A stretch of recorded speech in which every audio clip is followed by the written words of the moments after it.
Subscribe now and press the bell icon. Never miss an বিলারোজা ছিল একজন ব্রাহ্মণ শ্রেণীর মেয়ে, অত্যন্ত সুন্দরী।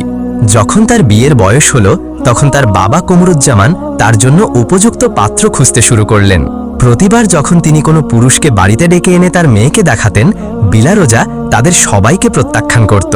সময়ের সাথে সাথে বিলারোজা এসবের ওপর বিরক্ত হয়ে গেল এবং একদিন তার বাবাকে বলল, বাবা, আমি তোমাকে অনুরোধ করছি, দয়া করে প্রতিদিন আমাকে দেখতে পুরুষদের বাড়িতে ডাকা বন্ধ করো। আমি নিজেই আমার স্বামী বেছে নেব, আমার নিজের ইচ্ছায়। বিলারোজা ছিল কমরুজ্জামানের একমাত্র মেয়ে এবং তার কাছে খুবই প্রিয়। তাই তিনি তার ইচ্ছার বিরুদ্ধে যাননি এবং দ্বিধা ছাড়াই তার কথায় রাজি হয়ে গেলেন। কমরুজ্জামান তার মেয়ের সাথে যে শহরে বাস করতেন সেটি ছিল রাজা মোহনের শাসনাধীন। মোহন ছিলেন একজন শক্তিশালী ও সাহসী রাজা, যিনি তার প্রজাদের কল্যাণে সর্বদা সচেষ্ট থাকতেন এবং তার প্রজ্ঞার জন্য বিখ্যাত ছিলেন। গল্পের বর্ণনাকারী সিফাইউস বলতে শুরু করল, একদিন শহরের বিভিন্ন প্রান্তে চুরি শুরু হলো। প্রথমে এটি ছিল ছোটখাটো, কিন্তু কিছুদিনের মধ্যেই এটি প্রায় প্রতিদিনের ঘটনায় পরিণত হলো। শহরের বাসিন্দারা উদ্বিগ্ন হয়ে পড়ল এবং তাদের অভিযোগ বাড়তে লাগল। যখন এই খবর রাজার কাছে পৌঁছালো, তিনি রাতের পাহারাদারদের সংখ্যা বাড়িয়ে দিলেন, কিন্তু তা সত্ত্বেও চুরি কমল না, বরং এবার ধনী ব্যবসায়ীদের বাড়িতেও চুরি হতে লাগল। শহরের বিশিষ্ট ব্যবসায়ীরা রাজার কাছে গিয়ে তাদের দুঃখের কথা জানালেন এবং সমাধানের জন্য অনুরোধ করলেন। রাজা তাদের অভিযোগে মর্মাহত হলেন এবং দিনরাত শহরের সর্বোচ্চ পাহারাদার মোতায়েন করার নির্দেশ দিলেন, কিন্তু তাতেও কোনো ফল হলো না। রাজার মনে সন্দেহ জাগল। তিনি নিজের মনে বললেন, আমার পাহারাদারদের মধ্যে কেউ কি চোরদের সাথে যোগসাজশ করছে? অবশেষে রাজা নিজেই পদক্ষেপ নেওয়ার সিদ্ধান্ত নিলেন। তিনি প্রতি রাতে তার ছোট্ট সৈন্যদল নিয়ে শহরে টহল দিতে শুরু করলেন। এর ফলে কিছুদিনের জন্য চুরি বন্ধ হলো, কিন্তু এক রাতে রাজা যখন তার নিয়মিত টহল দিচ্ছিলেন, তখন তিনি একজন সন্দেহজনক ব্যক্তিকে দ্রুত দৌড়াতে দেখলেন। তিনি তৎক্ষণাৎ তার পাহারাদারদের আদেশ দিলেন, ওকে ধরো। পাহারাদাররা ছুটে গিয়ে লোকটিকে ধরে ফেলল। তাকে তল্লাশি করে তার কাছে চুরি করা জিনিসপত্র পাওয়া গেল। জিজ্ঞাসাবাদে সে স্বীকার করল যে সেই চোর। রাজা ক্রুদ্ধ হয়ে তাকে তৎক্ষণাৎ কারাগারে পাঠানোর নির্দেশ দিলেন।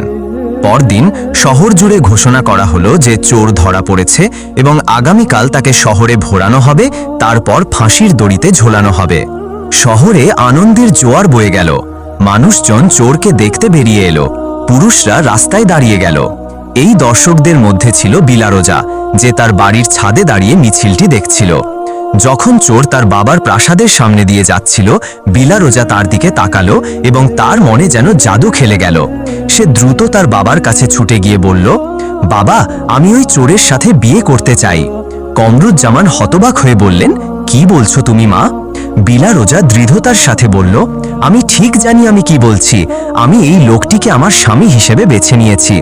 যদি তাকে ফাঁসিতে ঝোলানো হয়, আমি নিজেকে জীবন্ত পুড়িয়ে ফেলব এবং তার পিছু নেব।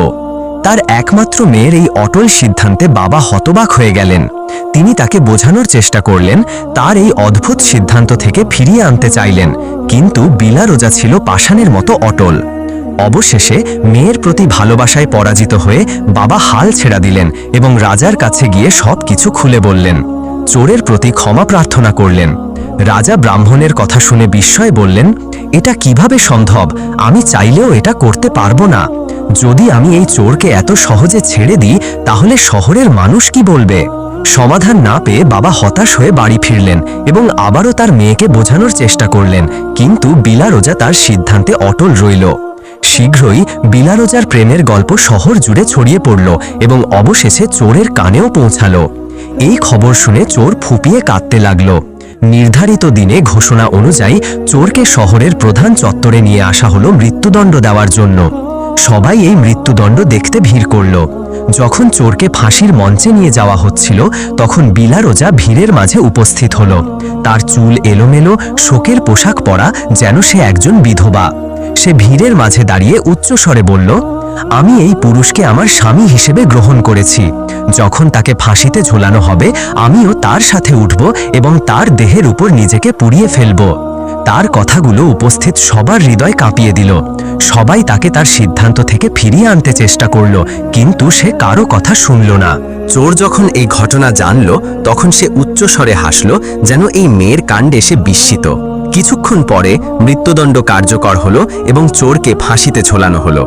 সিফাইউস তার গল্প চালিয়ে বলল, হে সালাউদ্দিন, যেমনটি প্রতিশ্রুতি দিয়েছিল, ব্রাহ্মণ মেয়ে বিলারোজা চোরের দেহটি তার কোলে নিয়ে নিজেকে আগুনে পুড়িয়ে ফেলল এবং তার সাথে মারা গেল। সে তার প্রতিশ্রুতি শেষ নিঃশ্বাস পর্যন্ত রক্ষা করল। এখন বলো, কেন চোর বিলারোজার প্রেমের কথা শুনে কাঁদল এবং কেন সে হাসল যখন জানল যে সে তার মৃত্যুর পর নিজেকে পুড়িয়ে ফেলবে? তার তো প্রেমের কথায় আনন্দিত হওয়া উচিত ছিল এবং তার নিজেকে পোড়ানোর সিদ্ধান্তে দুঃখিত হওয়া উচিত ছিল। সালাউদ্দিন চিন্তা করে বলল, শোনো হে দানব, যখন চোর জানল যে ব্রাহ্মণ কমরুজ্জামানের মেয়ে বিলারোজা তাকে ভালোবাসে, তখন সে তার দুর্ভাগ্যের জন্য কাঁদল।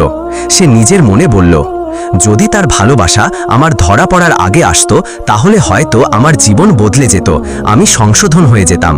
আর তার হাসি ছিল তার সরলতার ওপর বিদ্রূপ।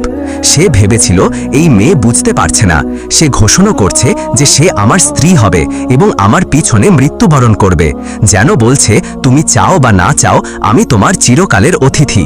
তার সাথে তার পুড়ে মরা ছিল নারীদের আবেগপ্রবণ স্বভাবের অংশ এবং এজন্যই সে হাসল। সিফাইউস বলল, তুমি সঠিক বলেছ হে রাজা সালাউদ্দিন। তারপর অনিচ্ছা সত্ত্বেও সে পরবর্তী ধাঁধাটি বলতে শুরু করল, শোনো হে রাজা, একজন অমুসলিম রাজা ছিলেন, মধ্যবয়সী, যিনি সব কিছুর মালিক ছিলেন, কিন্তু একটি জিনিস ছাড়া, সন্তানের আশীর্বাদ। তার সম্পদ ও ক্ষমতা থাকা সত্ত্বেও তিনি সন্তান না পাওয়ার জন্য দুঃখে ভুগতেন। তিনি বড় বড় পুরোহিত ও জ্যোতিষীদের কাছে গেলেন, কিন্তু সবাই তাকে একই কথা বলল, হে মহারাজ, আপনার ভাগ্যে সন্তান নেই। অবশেষে রাজা একটি প্রত্যন্ত জঙ্গলে একজন সাধুর কাছে গেলেন এবং বছরের পর বছর ধরে তার সেবা করলেন। 12 বছর ধরে তিনি কোনো অভিযোগ বা দাবি ছাড়াই সাধুর সেবা করলেন। একদিন সাধু তাকে বললেন, হে পুত্র, তুমি 12 বছর ধরে আমার সেবা করেছ, কিন্তু আমি কখনো তোমার আগমনের কারণ জিজ্ঞাসা করিনি, তুমি আমার কাছে কিছু চাওনি। আমি তোমার প্রতি কৃতজ্ঞ, তুমি যা চাও তা বলো। রাজা নতজানু হয়ে বললেন, হে মহারাজ, আমার জীবনে কোনো অভাব নেই, শুধু সন্তানের আশীর্বাদ ছাড়া। যদি তুমি আমাকে কিছু দিতে চাও তবে আমাকে সন্তানের আশীর্বাদ দাও। সাধু কিছুক্ষণ চিন্তা করে বললেন, হে পুত্র, তোমার ভাগ্যে সন্তান নেই, কিন্তু তুমি যেহেতু আমার সেবা করেছ, আমি তোমাকে খালি হাতে ফিরিয়ে দেব না। আমি তোমাকে একটি পুত্র দেব, কিন্তু জেনে রাখো তার আয়ও 20 বছরের বেশি হবে না। রাজা হাসলেন এবং বললেন, 20 বছরও একটি মহান আশীর্বাদ হে মহারাজ। তিনি আরও বললেন, আমি যদি সন্তান পাই তবে এটি আমার জীবনের সবচেয়ে বড় সাফল্য। আমার বয়স এখন 60, কে জানে হয়তো আমি 20 বছর পরেও বেঁচে থাকব না, তাই আমি তোমাকে অনুরোধ করছি, আমাকে সন্তানের আশীর্বাদ দাও। সাধু তার অনুরোধে সাড়া দিলেন এবং তাকে আশীর্বাদ দিলেন। রাজা আনন্দে উদ্বেল হয়ে তার রাজ্যে ফিরলেন। কিছুদিন পর রানী গর্ভবতী হলেন এবং রাজ্য জুড়ে আনন্দের জোয়ার বয়ে গেল। নির্ধারিত সময়ে রানী একটি সুস্থ পুত্র সন্তানের জন্ম দিলেন। রাজার আনন্দের সীমা ছিল না। তিনি তার ছেলের নাম রাখলেন সুলতান। সময়ের সাথে সাথে সুলতান বড় হল। রাজা সিদ্ধান্ত নিলেন যে তাকে প্রাসাদের মধ্যেই শিক্ষা দেওয়া হবে, বাইরে নয়। তিনি সেরা শিক্ষকদের নিয়োগ করলেন এবং সুলতান সাহিত্য থেকে শুরু করে যুদ্ধকলা পর্যন্ত সবকিছু শিখল। সে একজন সুদর্শন যুবক হয়ে উঠল যে সবার দৃষ্টি আকর্ষণ করত। যখন সে যৌবনে পদার্পণ করল, অন্যান্য রাজ্য থেকে তার জন্য বিয়ের প্রস্তাব আসতে শুরু করল। রাজা তার জন্য উপযুক্ত পাত্রী খুঁজতে ব্যস্ত হয়ে পড়লেন। তিনি সাধুর ভবিষ্যৎবাণী সম্পূর্ণ ভুলে গিয়েছিলেন যে তার ছেলের আয়ু 20 বছরের বেশি হবে না। রাজার শরীরও সুস্থ হয়ে উঠেছিল এবং পিতৃত্বের স্বাদ পেয়ে তার আত্মা প্রাণবন্ত হয়ে উঠেছিল। কিন্তু যখন সুলতানের 20তম বছর এলো, রাজা সাধুর কথা মনে করলেন। তার হৃদয় সংকুচিত হয়ে গেল এবং দুঃখ তাকে গ্রাস করল। রানী তার এই উদ্বেগ লক্ষ্য করলেন এবং কারণ জিজ্ঞাসা করলেন। রাজা তাকে পুরো সত্য বললেন। রানীও দুঃখে ভেঙে পড়লেন। তারপর চিন্তা করে বললেন, হে মহারাজ, আপনাকে সেই সাধুর কাছে ফিরে যেতে হবে, তিনি এই বিপদের সমাধান জানেন। রাজা তার পরামর্শে সম্মত হলেন এবং সময়ের সাথে পাল্লা দিয়ে তার ছেলের প্রাণ বাঁচাতে জঙ্গলের দিকে ছুটলেন। সাধুর কাছে পৌঁছে তিনি তার পায়ে পড়ে বললেন, হে মহারাজ, আমার ছেলে তার 20তম বছরে পৌঁছেছে। আমি ভেবেছিলাম হয়তো আমি এই দিন দেখতে বেঁচে থাকব না, কিন্তু সন্তানের আশীর্বাদ আমাকে জীবনের প্রতি আরও আসক্ত করেছে। আমি তাকে আমার সামনে মরতে দেখতে পারবো না, যাকে আমি 20 বছর ধরে লালন পালন করেছি। দয়া করে তাকে মৃত্যুর হাত থেকে বাঁচান। সাধু দীর্ঘশ্বাস ফেলে বললেন, হে পুত্র, আমি তোমাকে আগেই বলেছিলাম যে তোমার ছেলের আয়ু 20 বছরের বেশি হবে না। আমি তোমাকে একটি সন্তান দিয়েছি, কিন্তু এখন আমার কিছুই করার নেই। কিন্তু রাজা হাল ছাড়লেন না। তিনি সাধুর পায়ে ধরে কাঁদতে কাঁদতে অনুরোধ করতে লাগলেন। অবশেষে সাধু বললেন, শোনো, একটি মাত্র উপায় আছে তার মৃত্যু এড়ানোর। তাকে এমন একটি মেয়ের সাথে বিয়ে দিতে হবে যে তার আগে মরতে প্রস্তুত এবং মৃত্যুকে তার কাছে যেতে দেবে না। রাজার মুখ উজ্জ্বল হয়ে উঠল।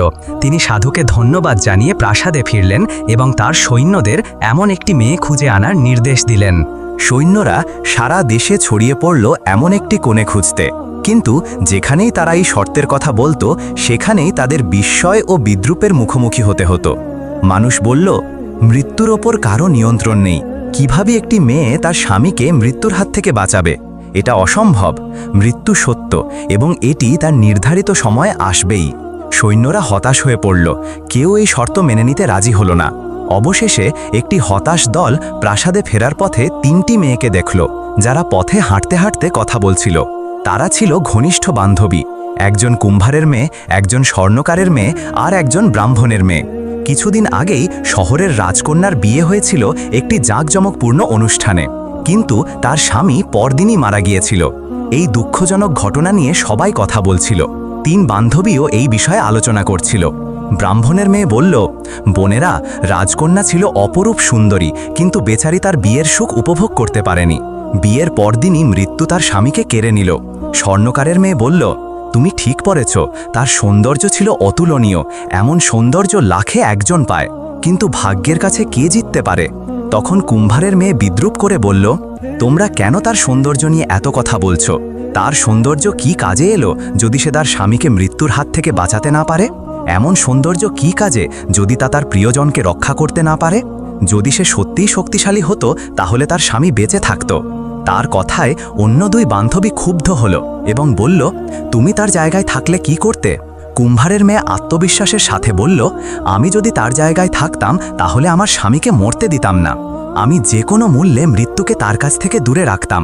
রাজার নির্দেশে থাকা সৈন্যরা তাদের পিছনে হাঁটছিল এবং তাদের পুরো কথোপকথন শুনল। তারা তৎক্ষণাৎ রাজার আদেশ মনে করল, এমন একটি মেয়ে খুঁজে আনতে হবে যে তার স্বামীকে তার আগে মরতে দেবে না। তারা তৎক্ষণাৎ মেয়েদের নাম ও বাড়ির ঠিকানা জিজ্ঞাসা করল এবং প্রাসাদে ফিরে রাজাকে পুরো ঘটনা জানালো। রাজা তাদের কথা শুনে আশার আলো দেখলেন। তিনি তৎক্ষণাৎ তার মন্ত্রী ও কিছু উচ্চপদস্থ কর্মকর্তাকে নিয়ে সৈন্যদের বর্ণিত গ্রামে গেলেন। কয়েক ঘন্টার পথ পাড়ি দিয়ে তারা কুম্ভারের বাড়িতে পৌঁছালেন। মন্ত্রী নিজের পরিচয় দিয়ে কুম্ভারকে উদ্দেশ্য জানালেন এবং তার মেয়েকে রাজপুত্র সুলতানের সাথে বিয়ে দেওয়ার প্রস্তাব দিলেন। কুম্ভার বিস্মিত হয়ে গেলেন এবং কি বলবেন বুঝতে পারলেন না।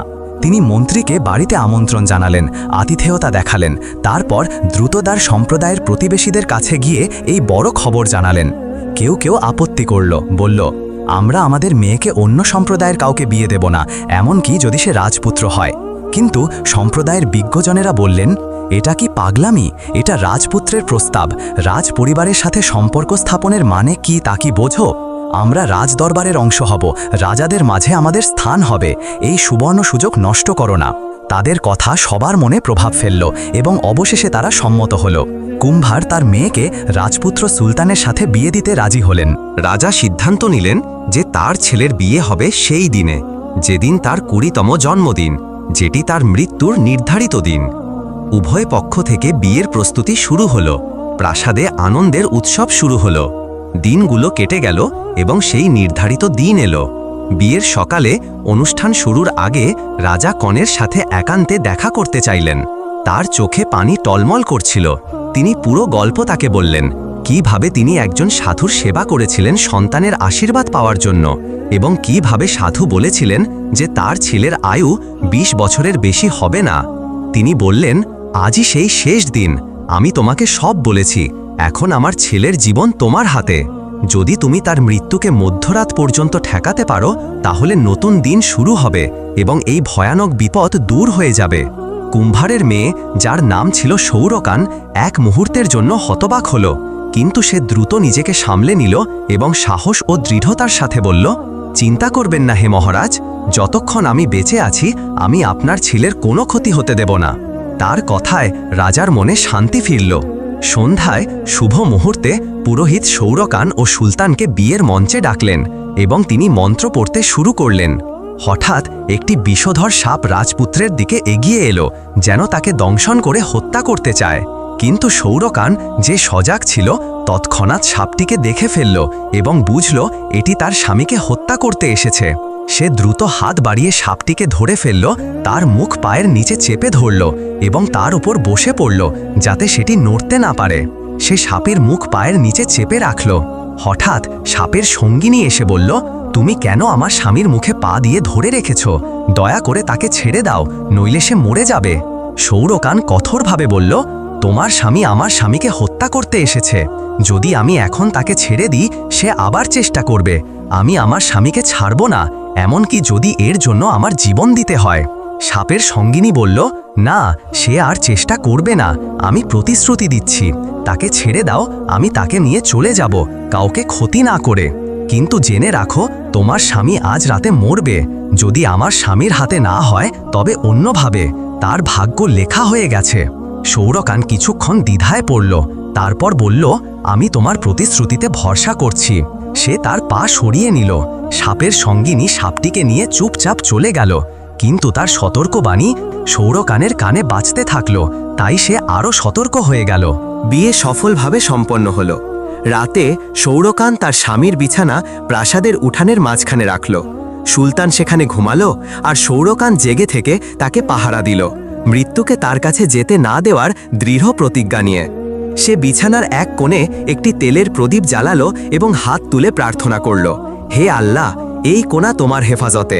যদি আমার স্বামীর প্রতি আমার ভালোবাসা সত্য হয়, তবে তাকে আজ রাতে রক্ষা করো। তারপর দ্বিতীয় কোণে একটি জলের কলস রাখল এবং বলল, হে আল্লাহ, আমি তোমার কাছে প্রার্থনা করছি, যদি আমার ইবাদত সত্য হয়, তবে আমার স্বামীকে আজ রাতে রক্ষা করো। তৃতীয় কোণে সে এক মুঠো গমের দানা রাখল এবং বলল, হে আল্লাহ, এই কোণাটি তোমার হাতে সমর্পণ করছি, আজ রাতে তার রক্ষার দায়িত্ব তোমার। আর চতুর্থ কোণে সে নিজে দাঁড়িয়ে রইল, যে কোনো বিপদের জন্য প্রস্তুত। কিন্তু বিপদ বেশি দূরে ছিল না। সাপ ব্যর্থ হওয়ার পর একটি বৃদ্ধা এলো চতুর্থ কোণে, যেখানে সৌরকান নিজে দাঁড়িয়েছিল। বৃদ্ধাকে দেখেই সৌরকান তার দিকে ছুটে গেল, তার পায়ের কাছে পড়ল এবং তার পা মালিশ করতে শুরু করল। বৃদ্ধা এই কাণ্ডে বিস্মিত হলো। সে কিছু বুঝে ওঠার আগেই বলে ফেলল, তুমি সর্বদা সুখী থাকো, তোমার স্বামী সব সময় জীবিত থাকুক, আল্লাহ তোমাদের বন্ধন চিরকাল রক্ষা করুন। সে এই কথাগুলো অজান্তেই বলে ফেলল, কারণ সে এসেছিল সৌরকানের স্বামীর প্রাণ নিতে, আশীর্বাদ দিতে নয়। সে বিস্ময়ে সৌরকানের দিকে তাকিয়ে বলল, তুমি যা করলে তা অসাধারণ। আমি এসেছিলাম তোমার স্বামীর প্রাণ নিতে, কারণ আজ তার শেষ দিন, কিন্তু তুমি চতুরতার সাথে আমার কাছ থেকে আশীর্বাদ নিয়ে নিলে। সৌরকান দৃঢ়ভাবে বলল, আমি কি হাত গুটিয়ে বসে থাকব আর আমার স্বামীকে আমার সামনে মরতে দেব? দেখো মা, আমাকে হয় আমার স্বামীকে হারাতে হতো, নয়তো লড়াই করতে হতো। আমি লড়াই বেছে নিয়েছি। বৃদ্ধা কিছুক্ষণ চুপ করে থাকল, তারপর বলল, যা হয়েছে তা হয়েছে, কিন্তু এখনো একটি উপায় আছে। যদিও তার আয়ু আজ শেষ হচ্ছে, তুমি তাকে বাঁচাতে পারো একটি শর্তে। সৌরকান তৎক্ষণাৎ বলল, কি সেই শর্ত? বলো, আমি যে কোনো কিছু করব। বৃদ্ধা বলল, তোমার সামনে একটিই পথ আছে। তুমি যদি স্বেচ্ছায় তোমার অর্ধেক আয়ু তোমার স্বামীকে দিয়ে দাও, তাহলে সেই বছরগুলো তার কাছে চলে যাবে। তোমাদের আয়ু সমান হয়ে যাবে এবং সে আজ রাতটা পার করবে। সৌরকানের মুখ উজ্জ্বল হয়ে উঠল। সে বলল, আমি রাজি, আমার অর্ধেক আয়ু নাও এবং তাকে দাও, শুধু বলো আমি কিভাবে এটা করব। বৃদ্ধা বলল, প্রভাতের প্রথম আলোর সাথে একটি জলের কলস নাও, সূর্যের দিকে তুলে ধরো এবং তা উৎসর্গ করো। তারপর বলো, হে আল্লাহ, বৃদ্ধার প্রতিশ্রুতি অনুযায়ী এবং আমার সত্য ইচ্ছা অনুসারে আমি স্বেচ্ছায় আমার অর্ধেক আয়ু আমার স্বামীর জন্য দান করছি। তুমি এটা করলেই তোমার স্বামীর জন্য তোমার অর্ধেক আয়ু লেখা হবে এবং তোমাদের জীবন সমান হবে। এই বলে বৃদ্ধা অদৃশ্য হয়ে গেল, আসার পথ রেখে। পরদিন সকালে সৌরকান ঠিক তাই করল। সে জলের কলস সূর্যের দিকে তুলে ধরল এবং আন্তরিকভাবে প্রার্থনা করল। তার স্বামী সুস্থ হয়ে উঠল, মৃত্যুর ছায়া তার ওপর থেকে সরে গেল এবং সে নতুন দিন শুরু করল। প্রাসাদে আনন্দের জোয়ার বয়ে গেল। রাজা ও প্রজারা রাজপুত্রের নিরাপত্তায় উল্লাস করল। সৌরকান বিশ্বস্ততা ও ত্যাগের প্রতীক হয়ে উঠল। বলা হয় সেই দিন থেকে সে যেন চিরকাল তার স্বামীর সাথে সুখে থাকে, এই কথাটি বিয়ের অনুষ্ঠানে প্রচলিত দোয়া হয়ে গেল। এছাড়া কুম্ভার সম্প্রদায় রাজ পরিবারের অংশ হয়ে গেল এবং সৌরকানের কৃতিত্বের জন্য তাদের প্রজাপতি উপাধি দেওয়া হলো। এখানে শয়কান সিফায়ুস তার গল্প শেষ করল এবং রাজা সালাহুদ্দিনের দিকে তাকিয়ে চ্যালেঞ্জ করে বলল, এখন বলো, একজন স্বামী কি তার স্ত্রীর জন্য তার অর্ধেক আয়ু ত্যাগ করতে পারে? সালাহুদ্দিন হেসে বললেন, হে শয়তান, তোমার প্রশ্ন খুবই সহজ। প্রথমত, আমি সব ধর্মকে সম্মান করি, কিন্তু আয়ু ও মৃত্যু শুধু আল্লাহই জানেন। তুমি আমাকে এই গল্পে বিশ্বাস করাতে চেয়েছ যে কেউ সহজেই তার অর্ধেক আয়ু অন্যের জন্য ত্যাগ করতে পারে। আরও ভালো চেষ্টা করো হে শয়তান। সিফায়ুস মাথা নত করে বলল, গল্পটি শেষ হয়নি। পরবর্তী পর্বটি দেখতে আমাদের চ্যানেল সাবস্ক্রাইব করে রাখুন।